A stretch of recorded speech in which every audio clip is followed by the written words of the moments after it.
Olá, queridos ouvintes da Rádio BCN, sejam bem-vindos a mais um programa aqui da Lobos. Se você ainda não me conhece, o meu nome é Gabriel Medeiros, eu sou economista por formação e aqui do meu lado, sempre como co-host, como magnífico apresentador, como o cara estrelinha da Rádio BCN e do portal BCN, João Vitor Miranda. Muito obrigado por essa apresentação, Gabriel. Eu não sei se eu tenho essa moral toda que você está falando, mas eu me sinto honrado. Como você já disse, o meu nome é João Vitor Miranda e eu sou graduando em Ciências Contábeis.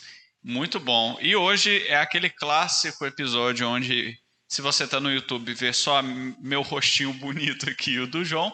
E se você está escutando o programa, também só escuta a nossa voz, porque é um episódio onde não temos convidados, onde a gente vai abordar um tema aqui sobre educação financeira e, como eu digo na introdução, falar sobre assuntos que fazem diferença para o seu bolso. E, João, conta pra gente qual que é o tema que a gente trouxe hoje, o que que a gente vai falar aqui com os nossos queridos ouvintes. Eu não sei, na verdade, como que a gente ainda não tinha abordado esse tema, mas hoje a gente está aqui para explicar, pegar na mão de vocês e falar o que é isso, para que serve, como funciona e esse tipo de coisa, porque rufem os tambores, a gente vai falar da Bolsa de Valores. É isso mesmo, pessoal. Nós vamos falar da bolsa aqui, mas especificamente bater um papo mais detalhado, porque esse é um assunto que a gente já abordou algumas vezes no nosso blog, no nosso canal, em outras oportunidades. Mas é interessante falar aqui agora com calma, explicar melhor como que funciona, não no sentido de, eu vou ensinar você a investir na bolsa, mas para quebrar mitos e estereótipos relacionados a ela. Afinal de contas, a gente não é uma coisa que a gente não está acostumado no dia a dia, né? Que a gente não nasce sabendo sobre bolsa de valores. E até aproveitando justamente esse fato, João, quando você era criança, como é que você, o que que você via quando você pensava em bolsa de valores? Ou não pensava? Ou na sua adolescência? Enfim, quando você era mais novo? Então, acho que para toda pessoa que é um pouco mais leigo assim, a primeira coisa que tem na cabeça é Lobo de Wall Street. Eu assisti esse filme, então vem sempre uma cena muito caótica na minha cabeça, ou vinha no caso, né, quando eu ainda não conhecia mais a fundo a bolsa, que é um monte de engravatado, tá todo mundo muito desesperado, gritando pra caramba, Ansiedade a mil. uma fileiras e fileiras de computadores com pessoas enfurnadas em uma sala que claramente excedeu já há muito tempo o limite de ocupantes. É a bolsa de valores ou um presídio lá, né? E ainda cheio de computador, com a tela branca. Não, o computador com monitor branco, caixotão lá, igual era Uhum. antigamente. Aquele barulho de telefone que não para de tocar, você não sabe de onde está vindo, mas você sabe que está ali. E esse tipo de coisa. Eu acho que essa é a visão que muitas pessoas até hoje têm da bolsa, mas e você? Como que você imaginava a bolsa de valores assim, quando você não tinha conhecimento do assunto? É basicamente a mesma coisa, com a diferença que eu vi uma foto muito icônica do cara subindo em cima da mesa e falando telefone, assim, rodando a camisa, bem estilo Lobo de Wall Street mesmo. E é basicamente essa imagem que a gente tem, que na verdade não deixa de ser verdade, só não é verdade nos dias atuais, né? Imagina que situação caótica que seria algo do tipo. Então, inclusive, fica o exercício aí para os nossos ouvintes, primeiro de tudo, lembrar de como que você imaginava a bolsa antes do programa e depois desse programa você pode compartilhar isso aí com a gente, se você quiser, tanto nos comentários do YouTube quanto mandando pra gente lá no Instagram. É isso mesmo. A bolsa de valores já é um negócio presente na nossa história há muito tempo. E aqui no Brasil, no princípio, como diria o Luiz Barsi, né? O Barsi, que é o maior investidor, pessoa física, né, do Brasil. O cara Uhum. tem bilhões ali. Inclusive, tá convidado, Luiz Barsi, você que com certeza tá escutando o programa Lobos, para vir bater um papo com a gente, seria enriquecedor. Exatamente, ele sempre manda um direct pra gente lá, sempre fala, ó, muito bom o programa, né? Eu queria ter esse contato com ele realmente. É isso mesmo. E como ele sempre fala, a bolsa antigamente era um cara no meio de um prédio, um monte de gente sentado em volta ali, meio que em círculos, igual um teatro. Praticamente um coliseu romano assim, né? Exatamente, só que ao invés de ter gladiador ali, era o pessoal gritando: quero vender Vale, quero comprar Petrobras, enfim, qualquer empresa que estivesse sendo negociada na bolsa ali. Imagino também que eram operações muito rápidas, né? Os Uhum. caras andando com uma folha de papel lá, correndo para cima e para baixo. Quero vender, quero comprar, passa para cá. Tanto que é comum, às vezes, a gente ver investidores mais antigos que muitas vezes o investidor era um avô da pessoa, o avô já faleceu, e ele tinha ações. Só que Uhum. antigamente as ações eram um certificado, um papel. Aí o neto tá lá mexendo na gaveta do avô, acha um papel lá com o nome da empresa. Ou quando você vai estudar, por exemplo, a história de grandes gurus das finanças, assim como, por exemplo, Warren Buffett, e você descobre que na história dele, ele começou a investir junto com o pai, por exemplo, e que eles iam juntos comprar os papéis realmente. Porque até hoje a gente usa o termo papel no mercado, né? Só que eles literalmente iam comprar as ações ali da forma mais arcaica, da forma mais raiz, para usar um vocabulário mais moderno. Imagina que caótico seria, né? Eu vou comprar 1.000 papéis de uma empresa, traz 2 pacotes de folha Chamex ali e vamos nessa daí. Mas como que é a bolsa hoje, João? Então, a bolsa de valores hoje em dia ela é um sistema totalmente digitalizado, a gente pode falar assim, e ela nada mais, nada é do que um ambiente organizado de negociações. Tem alguém querendo vender alguma coisa e tem alguém querendo comprar, e a bolsa está ali no meio para fazer intermediação. Assim, eu sempre gosto de explicar com metáforas, a gente pode fingir como se fosse um leilão. Tem um cara que tem um boi e tem um cara que quer comprar um boi. Ambos vão para uma casa de leilão, onde vai estar anunciando o boi, vai ter um narrador, vão ter ali o anúncio do preço, as pessoas vão estar dando ofertas e o negócio vai fechar no final. A bolsa, nesse caso, seria a casa de leilão, o ambiente onde aquilo acontece. Bacana você falar isso, até porque a bolsa de valores, muita gente não sabe, mas ela não é feita só para negociar ações de Uhum, empresas.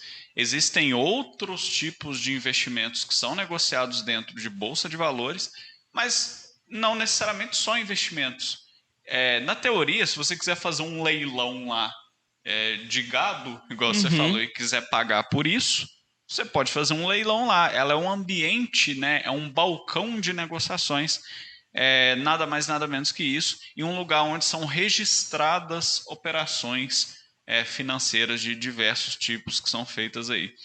Mas, João, quando a gente fala assim sobre a bolsa, né? Muita gente pensa, a bolsa é para comprar, é para vender ação, e agora a pessoa pensa, é para comprar e para vender. Mais do que isso, bolsa é para especular. As pessoas gostam muito desse termo, têm muito medo desse termo, mas não, os grandes especuladores, eles Isso. já imaginam alguém malvado, assim, a pessoa com uma risada demoníaca, eu estou especulando no Brasil.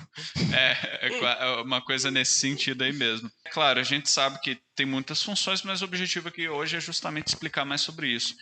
Mas aí, João, muitas vezes o ouvinte, quem está acompanhando a gente, vai pensar assim: beleza, lá na bolsa se negocia ações e tal, mas para que serve isso? Uhum. O que que o investidor ganha com isso? O que que a empresa ganha com isso? Ou mais ainda, essas ações elas geram alguma coisa para o mundo? É um tópico que muita gente bate. Ah, mas fulaninho está comprando ações e tal, ele está crescendo o patrimônio dele com isso, mas ele não está gerando nada a um primeiro momento, porque as pessoas não veem ele, por exemplo, prestando um serviço diretamente, então eles não veem valor naquela ação. Mas vamos olhar por trás disso aí e ver como é que isso funciona. E então, para que serve no sentido das empresas, né? O que que a empresa ganha com isso? Vamos por partes. Exatamente. Vamos começar por partes. Primeiro, pensando na empresa. Então, se a empresa quer financiar um grande projeto, isso aí vindo também de grandes empresas ou empresas que têm sede e vontade de crescer, primeiro de tudo, ela precisa de capital. Empresa nenhuma vai conseguir fazer grandes projetos se ela não tiver dinheiro para isso. E além do mais, que uma pessoa sozinha, se a gente foi até um tópico que a gente já bateu por aqui, não existem empresas de relevância internacional, por exemplo, que tem um sócio, um dono e o cara manda em tudo. Então, a bolsa está ali para ajudar essa pessoa a atrair dinheiro de diversas outras pessoas que vão se tornar sócias, vão comprar pequenas cotas daquilo ali. Legal. Então a bolsa ela é um instrumento de financiamento e quando a gente olha as grandes empresas do Brasil, praticamente todas estão na bolsa de valores ou instrumentos parecidos com esse. Mas aí vem aquela dúvida, João. A bolsa é para financiar empresas. E aí o investidor que financia essas empresas comprando ações onde ele vira sócio da empresa. Exatamente. Mas por que a empresa abre o capital na bolsa? Por que ela, ao invés de abrir capital, não pega um empréstimo no banco? A gente tem que pensar no objetivo da empresa por trás disso. Quando a empresa pega um empréstimo, ela está tendo um passivo, como a gente pode dizer, que é uma dívida. Então, ela pode se financiar por dívida? Ela pode. Tem empresas que têm capital na bolsa e se financiam emitindo dívida, pegando empréstimo? Existe também, mas tudo vai dos objetivos dela e de como que ela encara esse processo. Porque ao abrir capital na bolsa, ela traz inúmeras outras vantagens para ela que um empréstimo não traria. Bacana, é um dinheiro que ela não precisa devolver, né? Exatamente. E muitas vezes na bolsa ela vai levantar um dinheiro que ela não conseguiria um empréstimo. Uhum. Geralmente a gente vê a empresa abrindo capital na bolsa com 3 bilhões de reais. Que banco que ia emprestar 3 bilhões de reais para uma empresa? Ainda mais considerando que muitas vezes ela usa esse dinheiro para projetos de longo prazo, que às vezes vai levar uma década para ser concluído, e o banco não vai querer fazer esse empréstimo, até porque ele não sabe nem se vai dar certo, se vai Uhum. receber. Agora, o investidor, ele compra esse risco. Ele coloca o dinheiro lá, ele sabe que pode perder, mas se der certo, ele vai ganhar, vai conseguir uma grana. Pior ainda, pensando ainda no exemplo de 3 bilhões em empréstimo, imagina para a empresa pagar isso depois. É difícil, né? É um pouco complicado. É. Mas, Gabriel, a gente tem que pensar também no cenário internacional, não é mesmo? Então, como que a Bolsa de Valores auxilia as pessoas? Como que os investidores estrangeiros olham para um país que tem Bolsa de Valores e um país que não tem Bolsa de Valores? Isso impacta em alguma coisa? Sem dúvida nenhuma, João. Afinal de contas, os países, de maneira geral, assim como o Brasil, precisam que dinheiro de fora venha para cá. A gente Uhum. precisa de dólar. Afinal de contas, a gente usa a moeda real, a moeda que está na sua carteira, que está na sua conta, é o real. Mas você não consegue comprar um eletrônico que só vende nos Estados Unidos pagando com real. Ninguém vai aceitar esse negócio lá. Ou fazer negócios com outros países, né? Exatamente. A gente precisa de moeda estrangeira. Uma das formas de trazer essa moeda para dentro do Brasil, dado que o Brasil não emite dólar, né, Uhum. é através da Bolsa de Valores, é através do investimento direto que é feito pelo estrangeiro, aonde ele vai trazer o dólar para cá, trocar por real e comprar ações. Além do que, essa globalização, vamos dizer assim, faz com que as empresas aqui do Brasil consigam acessar grandes investidores de países muito desenvolvidos que já têm muito dinheiro e não tem com o que investir lá, porque lá tudo já está perfeito, digamos assim, Uhum. e aí eles querem empresas e países que têm mais potencial de crescer, e aí vão atrás desses lugares. Por exemplo, o Brasil, que tem um risco maior, que é um país ainda em desenvolvimento, mas que as empresas têm muito espaço para crescer e dá um potencial de retorno. E uma dúvida que eu, inclusive, já ouvi falar, às vezes acontece da pessoa que não entende o funcionamento da bolsa, para que ela serve, e se pergunta a mesma coisa. Às Uhum. vezes é aquela visão negativa que você fala que é o vilão, mas e se a bolsa deixasse de existir? O que ia acontecer? Ia ser bom? Ia ser ruim? Exatamente, porque existem realmente muitas críticas a esse modelo de negócio, esse modelo de negociação. Muita gente fala que isso é prejudicial, às vezes eu presumo, porque não entendem exatamente o funcionamento completo e os impactos disso. Mas vamos aqui assumir um cenário que a bolsa desapareceu. Ela deixou de existir. O que vai acontecer com isso, não é mesmo? A gente tem que pensar que as empresas vão querer continuar fazendo os mesmos negócios que elas fazem, porque elas acham que isso é vantajoso para o modelo de negócios delas. Da mesma forma, os investidores vão querer continuar comprando. Então, a partir do momento que você matou ali, que você desapareceu com o ambiente de negociação, as negociações vão continuar existindo porque não se pode proibir, ou ao menos não seria uma medida inteligente, proibir que se negocie a sociedade de uma empresa, por exemplo, alguma coisa do tipo, uma lei absurda desse tipo. Então, os investidores vão querer continuar comprando, as empresas vão querer continuar vendendo suas cotas, mas em um ambiente muito mais desorganizado, menos acessível para o pequeno investidor, porque as cotas de uma empresa hoje em dia têm cotas que chegam a R$ 1, menos de R$ 10 você compra cotas de muitas empresas. Mas em um ambiente que a bolsa não existe, esse tipo de negociação é mais complicada, então tende-se a ser mais vantajoso para as empresas fazer negócio somente com empresas grandes, com grandes investidores que vão entrar com um capital muito grande ali, e o pequeno investidor vai ficar fora dessa aí e vai perder bastante dinheiro. Só que a gente sabe que nem todas as empresas têm acesso a grandes investidores, então as empresas que são menores e que buscam financiamento na bolsa poderiam até mesmo quebrar, né? Uhum, Em resumo, se para a bolsa deixar de existir, teria que proibir ter bolsa, e isso uhum. causaria um efeito negativo na economia, porque as empresas teriam crescimento limitado ou até quebrariam. Já se você não proíbe a bolsa, considerando que a bolsa brasileira é uma empresa, ela se chama B3, é uma empresa mesmo. Uhum. Então, se a bolsa B3 deixasse de existir, existiria outra bolsa, basicamente. É, Alguém ia criar uma outra bolsa, porque não faz sentido a negociação sem uma bolsa.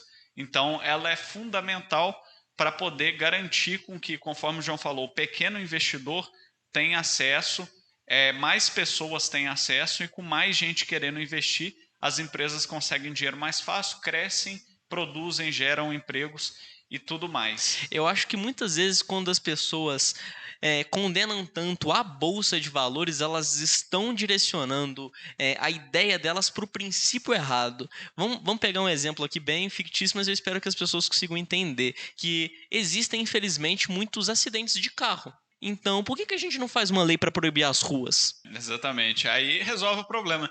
Essa é a famosa história do se eu tenho um cavalo que está com um carrapato, eu mato o cavalo. Aí resolve o problema do carrapato. É o Não, não, mesmo conceito. não é uma solução das melhores, né? E também olhando pelo lado do investidor, o investidor, principalmente o pequeno investidor, eu, você ali, as pessoas que têm menos capital, mas têm vontade de investir, além da bolsa ter uma possibilidade do investidor ele ganhar um dinheiro investindo nessa empresa, comprando a ideia e o projeto dessas empresas, e aqui é importante dizer, você não está ganhando dinheiro fazendo alguém perder quando a gente fala, por exemplo, de dividendos. A Uhum. empresa te paga dividendos, te pagou lucro, porque ela teve lucro, e se ela teve lucro é porque ela produziu alguma coisa. Mas também a Bolsa dá ao pequeno investidor a oportunidade de ser sócio de grandes empresas, de grandes projetos que ele sozinho dificilmente conseguiria. Então, eu costumo dizer que a Bolsa é um jeito de fazer quem não é empreendedor virar empreendedor sem ser empreendedor. Né? Frase confusa, mas que explica bem a situação. Mas, Gabriel, um ponto que as pessoas se preocupam bastante, que eu até comentei mais cedo aqui, eles não entendem exatamente para onde esse dinheiro vai. Tá, eu comprei uma ação, eu estou dando dinheiro para a empresa, eu tô financiando ela diretamente, eu estou comprando isso de outra pessoa, como que isso acontece, para onde vai esse dinheiro e como que eu estou gerando valor em cima disso, que eu acho que é o ponto principal de toda essa conversa. Exatamente. A resposta para essa pergunta é sim e não, né? É uma Uhum, resposta bem em cima do muro, mas porque literalmente depende. Na bolsa, a gente tem dois tipos de mercados de negociação. Um é chamado de mercado primário e o outro de mercado secundário. No mercado primário é quando a empresa ela entra na bolsa de valores. Então, quando ela entra na bolsa de valores, qual que é o objetivo dela que a gente falou? Captar dinheiro para investir nela mesma, em projetos, crescer, produzir, gerar emprego. Quando ela faz isso, ela entra no mercado primário.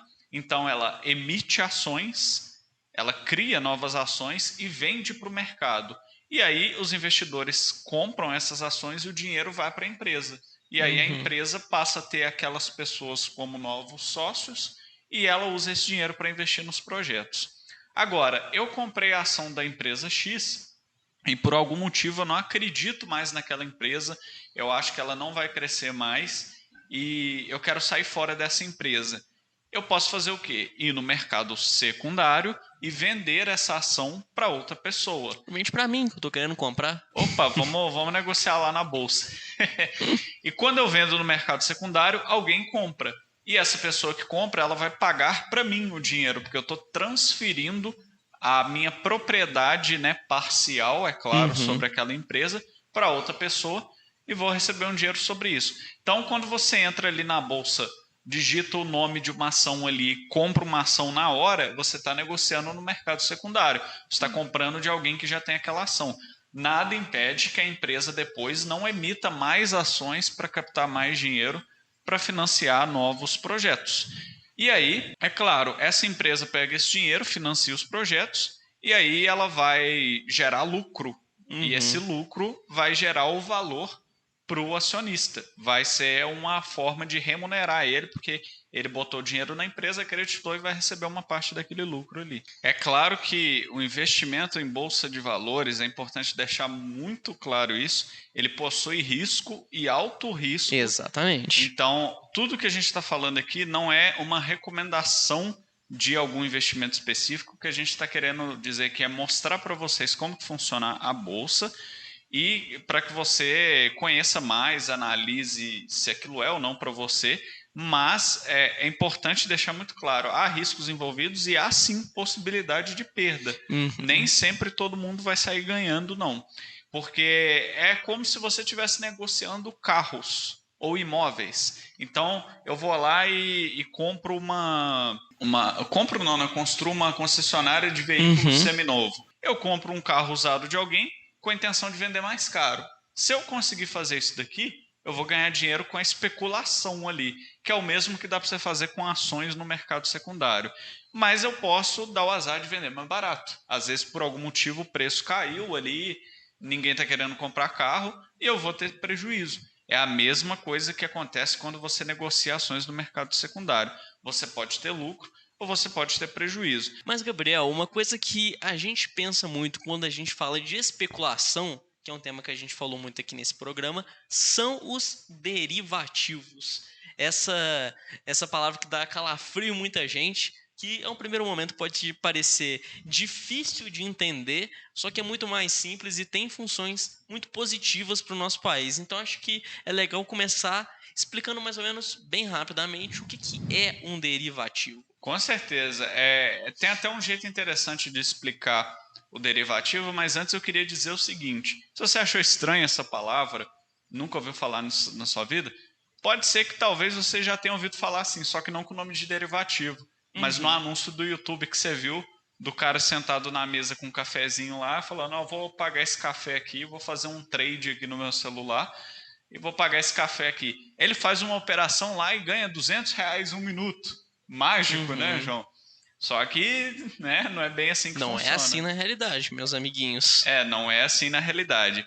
Então, geralmente, esses caras, eles dizem que vão te ensinar a fazer esse tipo de operação, que são operações com derivativos que têm um risco alto e tem um potencial de perda ou ganho muito grande. Mas vamos por partes, né? O que seria um derivativo? Existe, por exemplo, contrato de café na bolsa. Então, por que eu negociaria um contrato de café, eu sendo produtor? Eu poderia, por exemplo, querer negociar esse contrato de café porque eu estou produzindo café agora, certo? E eu vou vender esse café, João, daqui a 3 meses. Certo. Só que eu comprei fertilizante, eu comprei adubo ali, eu gastei com irrigação, tudo que é necessário para plantar um café agora, no preço de agora. E aí eu pretendo vender, por exemplo, a saca de café a R$ 50 mil para que eu tenha lucro com o que eu gastei agora.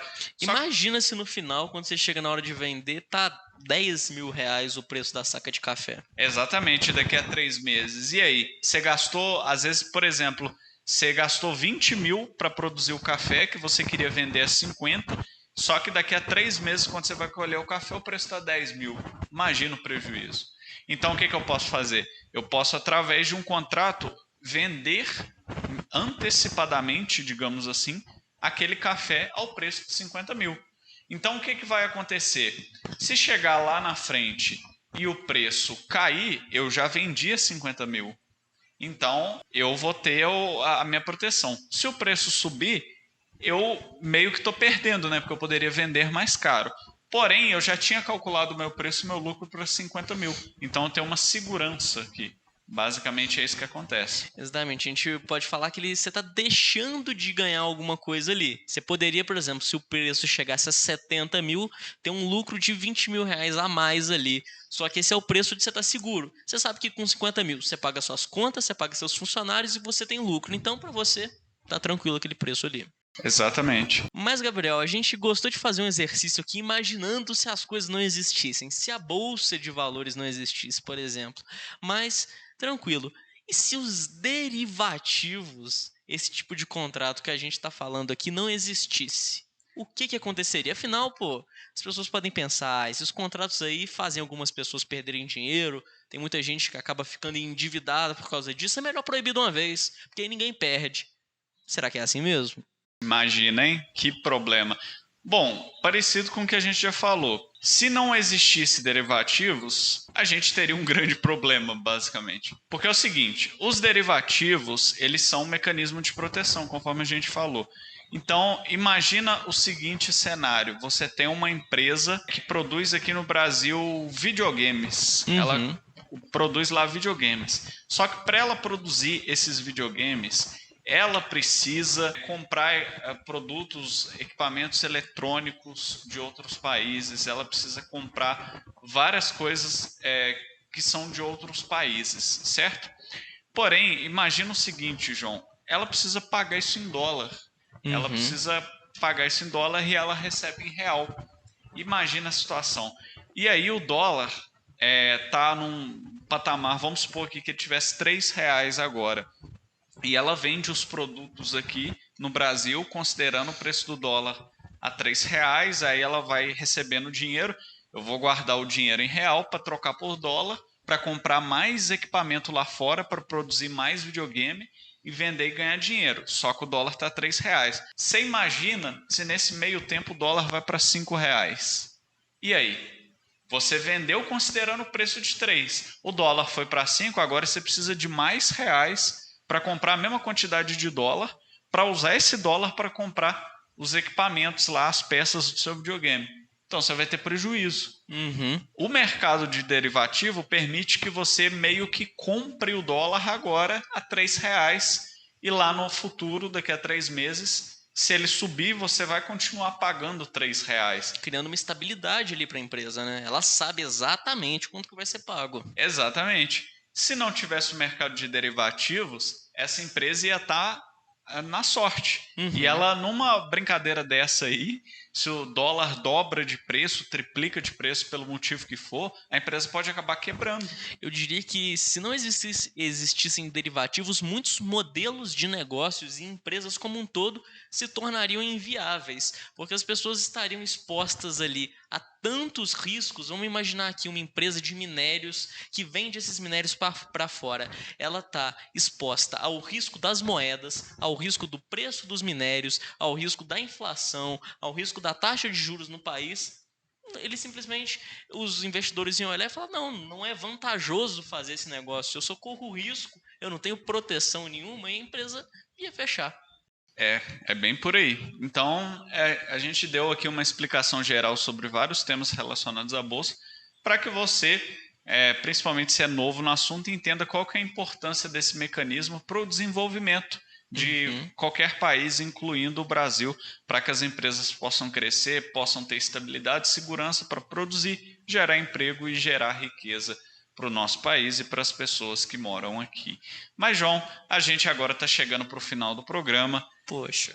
Infelizmente, tudo que é bom dura pouco e acaba, né? Então, eu queria agora passar a palavra para você, para que você desse aqueles clássicos recadinhos finais e fizesse todos os convites para o nosso público. Eu quero convidar aqui todos os nossos ouvintes a estarem presentes na próxima sexta-feira, às 1h30 da tarde, na verdade, todas as sextas-feiras, aqui, ouvindo a gente pelo site da Rádio BCN, radiobcn.com.br, Se você não conseguiu acompanhar esse programa na hora, ele vai ficar gravado como podcast lá no portal BCN e vai estar disponível em vídeo também no nosso canal do YouTube Lobos Educação Financeira. Lembrando que no portal BCN ele também fica disponível nos agregadores de podcast. Se você entrar no site, tem a abazinha do nosso programa lá. Você pode conferir todos os episódios, inclusive os episódios antigos.